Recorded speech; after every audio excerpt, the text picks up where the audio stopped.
Estamos en línea ahora con Miriam Bregman. Miriam es dirigente del Frente de Izquierda, fue diputada nacional hasta junio pasado, ex candidata a presidente y anteriormente fue legisladora de la Ciudad de Buenos Aires en el año 2017, diputada por la provincia de Buenos Aires en el año 2015, candidata a vicepresidente en el año también 2015, y además fue letrada de Jorge Julio López.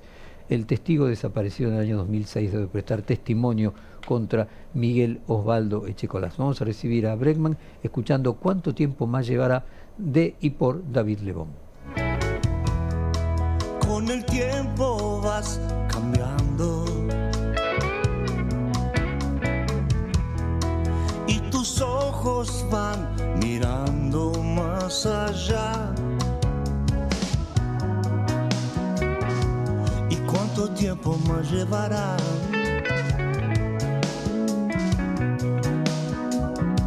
¿Y cuánto tiempo más llevará? Muy buenos días, muy buen año, Miriam Bregman. Jorge Fontevecchia te saluda. ¿Cuánto tiempo más llevará, crees, esta ola de derecha en todas partes del mundo? Hay quienes hablan de 30 años a partir de la primera presidencia de Donald Trump, otros que hablan de 30 años a partir del Brexit. Más allá de tus deseos de que sea el menor tiempo posible, ¿cuál es tu expectativa de que va a terminar siendo la realidad? Bueno, mis deseos son claros, eso tiene razón, no están en duda, pero creo que lo que estamos viendo en los últimos años es más bien movimientos pendulares, ¿no? Una derecha que se radicalizó, se derechizó la derecha, que trata de esa manera de ocultar una crisis profunda que está viviendo este sistema capitalista y que elige todo el tiempo construir enemigos con los cuales antagonizar, las mujeres, los migrantes, y así no poner el foco en los verdaderos problemas que vive la sociedad, que son los problemas económicos. No porque lo otro sea menor. Una persecución a migrantes es grave. Que Milei diga que va a salir a cazar zurdos es grave. Pero digo que con estos discursos tratan de llevar la discusión a otros terrenos donde creen que pueden ganar más adeptos, porque imagínense si Milei hubiese ido a Davos a contar cómo crecieron las cifras de desocupación en nuestro país, de trabajo precario, cómo le cuesta a la familia llegar a fin de mes, etcétera. Esto es bastante extendido y por eso creo que estos fenómenos de derecha surgen con tanta virulencia. Pero también si miramos, por ejemplo, América Latina, la mayor parte de los gobiernos que han llegado al poder en los últimos años llegan con un discurso bastante distinto. Entonces, me parece que es más bien pendular esta situación, aunque en esta coyuntura lo que estamos viviendo es un fuerte avance de estos gobiernos radicalizados, pero radicalizados por derecha, ¿no? Con fuerte contenido reaccionario, misógino. Y bueno, Trump llegó y empezó a hacer de las suyas, empezó a bajar un discurso muy reaccionario, y Milei creo que también se ha subido a esa ola, aunque cuando después uno los mira en detenimiento no es lo mismo el fenómeno Trump que el fenómeno Milei, que Meloni en Italia, porque responden a situaciones muy diversas. Nadie puede comparar nuestro país totalmente subordinado al Fondo Monetario, a las decisiones de política económica que tome Estados Unidos, con el propio Estados Unidos, que además tiene su ejército para imponerlas. Miriam, estaba notando acá invertir causa y consecuencia. Vos decís, esta es una forma que tiene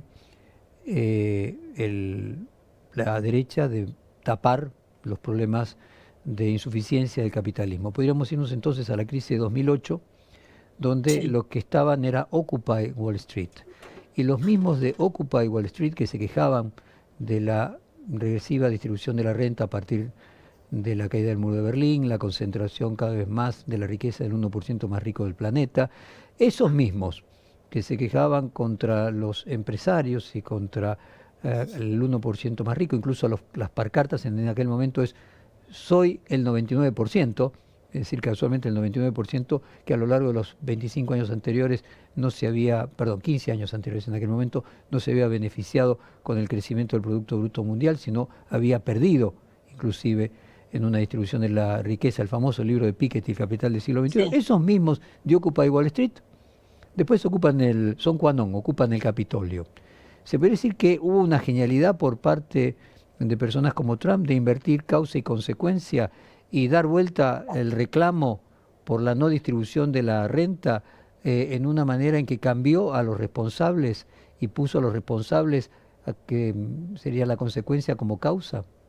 Bueno, das en la clave de una de las discusiones que nosotros como izquierda anticapitalista queremos hacer, como una izquierda que pelea por el socialismo queremos hacer, porque precisamente esos movimientos que tienen una gran explosión a partir de un punto de inflexión de este sistema que vos marcás muy claramente, que es el año 2008, allí empieza la última gran crisis que estamos viviendo, la última gran crisis económica que estamos viviendo, que tiene altos y bajos, pero ese es claramente un punto de inflexión. Muchos de esos movimientos que surgieron, vos nombraste uno, pero yo te podría nombrar incluso algunos que llegaron al poder, como Podemos en España, en el Estado español, tuvieron objetivos muy cortos, objetivos que los integraron rápidamente a este sistema, empezaron con discursos o muy parcializados o discutiendo claramente de querer cambiar este sistema desde adentro, participando en los gobiernos, no cuestionando profundamente las bases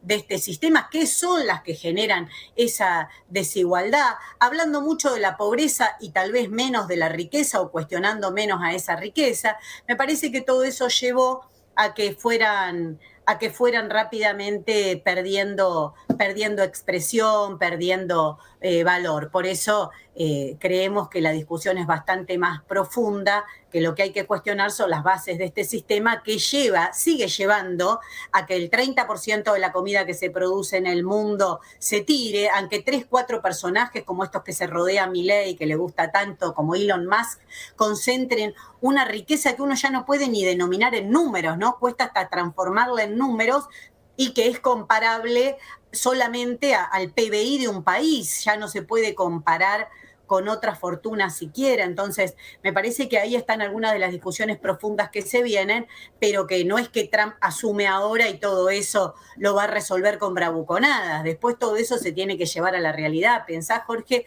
que lo que hemos visto en los últimos años es trágico, es la guerra volviendo al centro de Europa, es el aumento del militarismo, países como... Ahora, perdóname, Miriam, sí. ¿Vos no reconoces a la socialdemocracia haber creado el estado de bienestar y haber mejorado la calidad de vida de enorme cantidad de población occidental durante muchos años, fundamentalmente hasta la caída del muro de Berlín? ¿No encontrás ahí que hubo una correcta salida de los problemas del capitalismo y que el capitalismo se mejoró gracias a la socialdemocracia? Me parece que hay que tener una visión más dialéctica al respecto, que las condiciones mejoraron y que hubo un estado de bienestar donde miles de personas accedieron a derechos que hasta ese momento eran innegables. Es así. Ahora, el problema es que los límites que tiene eso, porque incluso todos esos procesos surgen, creo que ni ellos mismos lo niegan a esta altura, surgen también como respuestas a las revoluciones de principio del siglo pasado, como respuesta a la Revolución Rusa y tantos otros procesos que se ven truncos en otros países y que terminan dando como lugar estos estados de bienestar como forma de contener en las fronteras del sistema capitalista cuestionamientos muy profundos a lo que se empezaba a ver como un sistema muy desigual que era el capitalismo. Ahora, con el paso de los años, no es que esto fue mejorando, que la socialdemocracia progresivamente y pacíficamente va dándoles más derechos a los ciudadanos. No es que con la caída del muro de Berlín, y vos sabés que somos grandes críticos de lo que fue el estalinismo, nosotros no tenemos nada que ver con ese sistema, sino que más bien Stalin ha perseguido a quienes integramos las corrientes trotskistas, al propio Trotsky, a quienes somos trotskistas en el mundo, pero la caída del muro de Berlín no es que provocó un auge de un capitalismo mucho más benévolo, con más derechos, sino que fue visto como una señal para avanzar contra los derechos, que es lo que estamos viendo, la ofensiva neoliberal que nace a partir de los años 80 es muy grave. Obviamente, lo que queda claro sí es que la socialdemocracia produjo quizás el mejor aumento de calidad de vida de la población en la historia de la humanidad, ¿no? Independientemente de que la caída del muro de Berlín, como vos bien marcás, le dio a la derecha la oportunidad de regresar al pasado y destruir a la socialdemocracia. La pregunta es qué viene después de esto. O sea, Bueno, dura 10, 15 años, nos quedan 10 años más, 5, 3 o 15. mira, ¿La salida es la de la socialdemocracia o la salida es el trotskismo, como vos planteás? Mira, lo que venga después lo tenemos que construir. Yo creo que no hay nada escrito, que la historia de los pueblos la escriben sus luchas, sus peleas.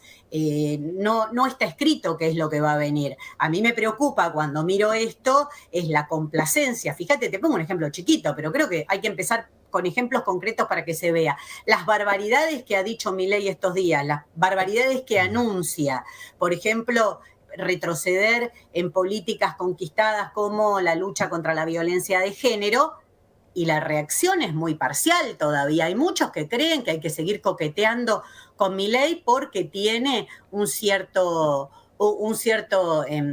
apoyo social, o peor, porque creen que las políticas que ellos mismos impulsaron en relación, por ejemplo, a la violencia de género, bueno, eso hizo que nos pasáramos un poco, nos fuimos demasiado lejos. Entonces, lo que tenemos que discutir hoy es qué construimos, por qué perspectiva peleamos y fundamentalmente cómo damos esa pelea ahora. Esta pelea no puede ser una pelea de las redes sociales. Creo que hay que salir a enfrentarlo duramente, que hay que salir a enfrentar esta ofensiva derechista en el mundo, coordinando esfuerzos con otros pueblos del mundo, pero también en Argentina tenemos que dar una respuesta que hasta ahora ha sido muy débil en este primer año de Milei. Eli, quería preguntarle algo. ¿Cómo estás, Miriam? Quería hacerte una pregunta respecto de eso que vos estabas diciendo. Sí, la respuesta hasta ahora ha sido bastante limitada, lo decía incluso Diana Mafías, con quien conversábamos hace un ratito, ¿no?